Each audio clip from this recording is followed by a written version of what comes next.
আসসালামু আলাইকুম। আশা করি সকলে ভালো আছেন এবং গত পর্বটা দেখে মেইলার ক্লাস ব্যবহার করে মেইল সেন্ড করতে পেরেছিলেন অ্যাটাচমেন্ট সহ। তো আজকের ভিডিওতে আমরা একটু দেখব যে ইমেইল একটা সেন্ড করতে আমাদের যে সময়টা ব্যয় হচ্ছে সেই সময়টা যেন আমার ব্যয় না হয়। ওকে? তো এই যে কিছুক্ষণ লোড নিল, এই লোডটা যেন আমার না নেয়। তার মানে আমরা আসলে ব্যবহার করব কিউ। তো কিউবের কনসেপ্টটা আমরা আসলে সবাই মোটামুটি এখানে যারা আছি হয়তো জানি। তো কিউটা হচ্ছে যদি একটু বলি, কিউ ব্যাপারটা হচ্ছে আপনার ট্রেনের টিকিট কাটার মতো। মানে যে আগে আসবে সে আগে টিকিট পাবে, এমন একটা ব্যাপার, ঠিক আছে? তো ব্যাপারটা একটু বুঝিয়ে দিই। যদিও আমরা এখানে ব্যবহার করেছি মেইলের ক্লাস, তো এখানে আমরা ২ টা অপশনে দেখতে পারবো কিউ। একটা হচ্ছে আমরা মেইলার ক্লাস থেকে সরাসরি কিউ জেনারেট করতে পারি অথবা আলাদাভাবে কিউ এর জন্য আলাদা জব করতে পারি। তো চলুন আমরা আসলে একটা আগে দেখি, তারপরে আরেকটা দেখব। তো আমরা যদি চলে যাই আমাদের যদি চলে যাই কন্ট্রোলারে, আমাদের হচ্ছে ওটা ছিল কোন কন্ট্রোলার? Invoice controller. তো ইনভয়েস কন্ট্রোলারের আমরা যদি সেন্ড ইমেইলে চলে যাই, ওকে? দুঃখিত। ওকে, সেন্ড ইমেইলে আমরা আসলে এইভাবে মেইল সেন্ড করেছিলাম। আমাদের হয়তো মনে আছে সকলের যে এখানে মেইলার ক্লাস ব্যবহার করেছিলাম, যেটা আমরা কন্ট্রোলার থেকে টার্মিনাল থেকে জেনারেট করে এখানে ব্যবহার করেছি। তো এইখানে আমরা ডাটা পাস করেছিলাম, ইভেন আমরা অ্যাটাচমেন্টটা কিভাবে পাস করেছিলাম সেটাও দেখেছি। তো এইখানে যদি একটু স্ক্রল করি, দেখবেন যে অলরেডি আমার একটা ইম্পোর্ট করা আছে ইন্টারফেস, সেটা হচ্ছে শুড কিউ। তো আমরা এখানে কিউ করতে হলে আমাদের প্রথম অবস্থায় আমাদের লাগবে হচ্ছে কিউ টেবিল। তো আমরা যদি একটু ডাটাবেজে চলে যাই, দেখবেন যে এখানে আসলে কিউ আমরা তো আসলে তৈরি করিনি। এর জন্যই আমাদের জবস নামে একটা এখানে মাইগ্রেশন আসার কথা, সেটা আসে নাই। তো আমরা একটু তৈরি করি পিএইচপি আর্টিসান। এখানে যদি আপনি পিএইচপি আর্টিসান লিখে সার্চ দেন তাহলে কিন্তু সব ডিটেলস দেখতে পাবেন এবং এখানে কিউ এর মধ্যে গিয়ে এই যে কিউ ক্লিয়ার, কিউ ফেল্ড সব কিছু এখানে আছে, ঠিক আছে? তো আমরা একটা একটা করে দেখব। আমরা কিউ টেবিল যেটা, সেটা দিয়ে মাইগ্রেশন কিউ যেই জব টেবিলটা সেটা তৈরি করব। তো চলুন তৈরি করি PHP artisan queue colon table. এইটা দেওয়ার পরে আপনার একটা মাইগ্রেশন ফাইল তৈরি হবে আপনার মাইগ্রেশন ফোল্ডারে, ডাটাবেজের মাইগ্রেশন ফোল্ডারের মধ্যে। ওকে, দেখবেন যে একটা কিউ নামে জবস নামে একটা আসলে মাইগ্রেশন তৈরি হয়েছে। তো এটাকে আমরা অবশ্যই মাইগ্রেট করতে হবে, পিএইচপি আর্টিসান মাইগ্রেট, কারণ মাইগ্রেট না করলে তো আমাদের ডাটাবেজের সাথে এটা যাবে না, তাই না? তো এখন এই যে মাইগ্রেশনটা হয়ে গেল, শুধুমাত্র কিন্তু জব টেবিলটা মাইগ্রেশন হলো। এখন যদি আমি এখানে গিয়ে একটু রিলোড করি, দেখবেন যে জবস নামে আমার একটা টেবিল চলে এসেছে এবং এখানে কিছু প্যারামিটার আছে যেগুলো আমাদের আসলে এডিট করার কোনো প্রয়োজন নেই। ওকে, তো আমরা এখন কী করব? আমরা এখন কিউ এর জন্য কিউ এর অনেক কয়টা মেথড আছে। আপনি যদি একটু চলে যান কনফিগে, দেন কিউ, তাহলে এখানে আপনার কিছু কানেকশন টাইপ আছে, সিঙ্ক, ডেটাবেজ, রেডিস আছে সম্ভবত, অনেকগুলো আছে, ঠিক আছে? এসকিউএইচ আছে। তো আমরা আসলে ব্যবহার করব ডেটাবেস, কারণ আমরা ডেটাবেস দিয়ে কিউটা করতে যাচ্ছি। তো বাই ডিফল্ট যদি ইএনভিতে যান, বাই ডিফল্ট দেখবেন এখানে কিউ কানেকশন নামে একটা ইএনভি ফাইল আছে, ওখানে ভ্যারিয়েবল আছে, এখানে সিঙ্ক থাকে। তো এটাকে আমাদের করে দিতে হবে ডাটাবেস। ওকে, অবশ্যই খেয়াল রাখবেন যেন বানান ভুল না হয়, বানান ভুল হলে কানেক্ট হবে না। তো ডেটাবেস হলো। এবার পরবর্তী কাজ হচ্ছে আমাদের ইনভয়েস কন্ট্রোলারে আমাদের তেমন কোনো কাজ নেই, কারণ ইনভয়েস কন্ট্রোলার যেটা, সেইটাতে আমরা এখানে সেন্ড করেছিলাম কি দিয়ে, নিউ একটা অবজেক্ট করেছিলাম মেইলার ক্লাসের, তাই না? তো তো আমরা ডাটা এখানে পাঠিয়ে দিয়েছি। এখন কথা হচ্ছে আমরা চলে যাব আমাদের মেইলার যে ক্লাস সেই ক্লাসে, এবং একদম প্রথমে গিয়ে এখানে একটা ইন্টারফেস অ্যাড করব। তো ইন্টারফেস অ্যাড করতে হলে আমাকে ইমপ্লিমেন্টস করতে হয়, ঠিক আছে। ইমপ্লিমেন্টস, এখানে খেয়াল করেন ইনভয়েস মেইল এক্সটেন্ড করছে মেইলেবল ক্লাসকে, তার সাথে ইমপ্লিমেন্ট করছে শুড কিউ। এই যে শুড কিউটা অলরেডি ইম্পোর্ট হয়ে আছে, সেই শুড কিউটা এখানে ব্যবহার করলাম। That's it.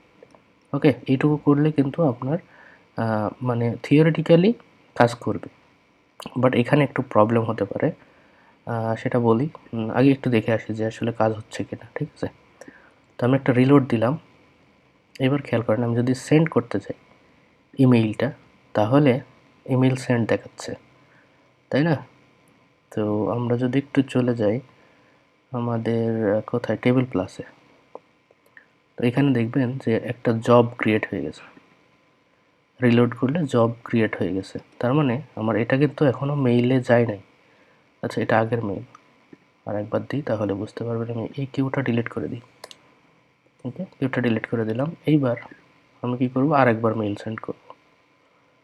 ধরেন এই মেইলটা সেন্ড করব, বা এটা, এই মেইলটা আমি সেন্ড করলাম। ওকে, ইমেল সেন্ড হয়ে গেছে, বাট এখানে কিন্তু আমার ইমেল আসেনি। কারণ কি, ওটা ডাটাবেজে এখন জব হিসাবে কাউন্ট আছে। এই জবটা আমাকে এখন কী করতে হবে, লিসেন করতে হবে। মানে এই জবটা যেন আমার রান হয়, সেই জন্য আমাদের কী করতে হবে, টার্মিনালে গিয়ে লিখতে হবে পিএইচপি আর্টিসান কিউ কোলন, এখানে ওয়ার্ক দিলে হবে। আপনারা যদি একটু দেখি যে আসলে কোনটার কী কাজ, দেখেন কিউ ওয়ার্ক যদি দিই তাহলে বলতেছে start processing jobs on the queue as daemon, ঠিক আছে। তারপরে আছে লিসেন, আছে queue to the given queue, listen to the given queue. Okay, তার মানে যদি কোনো কিউ থাকে সেই কিউয়ে দেখতে পারবে যে কী হচ্ছে। যদি ফ্লাশ করি তাহলে flush all the failed queue, মানে যেগুলো ফেইল্ড হয়েছে সেগুলো কিন্তু আবার ট্রাই করবে। তো এখানে আমরা যদি ওয়ার্ক দিই তাহলে প্রসেসিং হবে, লিসেন দিলেও প্রসেসিং হবে। ওকে, তো লিসেন দিলে একটু সুবিধা আছে, সেটা হচ্ছে আমরা দেখতে পাবো যে প্রসেসিংটা কেমনভাবে হচ্ছে, আর ওয়ার্ক দিলে আমরা টার্মিনালে আসলে দেখতে পাবো না, ঠিক আছে। তো আমরা একটু লিসেন দিই। ওকে, জাস্ট লিসেন দিলাম, দিয়ে যদি এন্টার করি, একটু খেয়াল করবেন এখানে কিন্তু একটা আমার জব ছিল।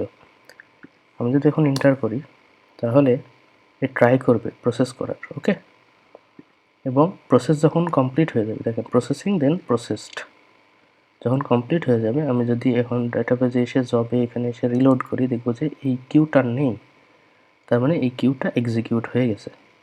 এখন যদি চলে যাই আমাদের এই যে মেইল হবে, তখন কিন্তু আমি দেখতে পাচ্ছি যে এটা চলে এসেছে, ঠিক আছে। এই যে আমাদের সেই মেইল, এবং যদি মাইমে যাই মাইমেও কিন্তু এটা চলে এসেছে। তো এটা প্রবলেম করলো না, বাট আমি বলে দিই যে প্রবলেম যদি হয়, কিছু প্রবলেম হতে পারে।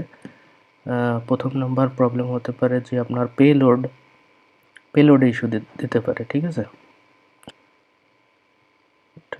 দিতে হবে, একটা ইস্যু আসতে পারে এরকম যে আপনার জেসন, এই যে আনএবল টু, এটা আমি সার্চ করেছি অনেক কয়েকবার, এইটা একটা ইউরোর আসতে পারে যে unable to JSON encode payload error code 5। Okay, তো এইটা যদি আসে তাহলে ওটা মনে রাখবেন যে আসলে ওটা হচ্ছে আপনার এই অ্যাটাচমেন্টের কারণে।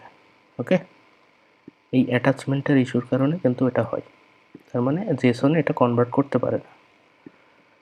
ওকে, তো এরকম প্রবলেম হলে একটু জানাবেন, আমরা ফিক্স করার ট্রাই করব, ঠিক আছে। তো এটা হচ্ছে একরকম পদ্ধতি যেটা দিয়ে আমরা কি করলাম, আমরা হচ্ছে কিউ ব্যবহার করলাম, ঠিক আছে। আমি যদি এখন খেয়াল করেন এই এটা কিন্তু অলরেডি লিসেন অবস্থায় আছে, এখন কিন্তু লিসেন অবস্থায় আছে। আমি যদি এখন এটা মেইল করি, এটা মেইল করি, এটা মেইল করি, যতবার মেইল করব, ঠিক আছে, যতবার মেইল করব, যতবার ক্লিক করব, ততবার কিন্তু এই কিউটা প্রসেস হতে থাকবে, এবং আমার ততবারই কিন্তু মেইল চলে আসতে থাকবে। এখন কথা হচ্ছে যে যদি আপনি মনে করেন যে প্রত্যেকটা ইমেইলের পরে প্রত্যেকটা কিউ হচ্ছে, প্রত্যেকটা কিউয়ের পরে আমি কিছু সময় ডিলে দেব। মনে করেন যে কিছু সময় পর পর আমি এটা চালাবো, তখন আপনাকে ফ্ল্যাগ অ্যাড করতে হবে স্লিপ আপনি যদি 10 সেকেন্ড দেন, এটা সেকেন্ডে হয়, ঠিক আছে? তো এবার খেয়াল করেন, আমি যদি এটাকে কেটে দিই, কোনো কিউয়ের ডাটা নেই। এখন যদি আমরা কিউয়ের ডাটা চেক করি, কিউয়ের ডাটা কিন্তু নেই। ওকে, তো এখন আমি যদি এটাকে রান করে দিই, 10 সেকেন্ড রান করে দিলাম, 10 সেকেন্ড পর পর এটা রান হবে, মানে এটা কিন্তু কিউ লিসেন করতেছে। এখন যদি আমি এটাকে সেন্ড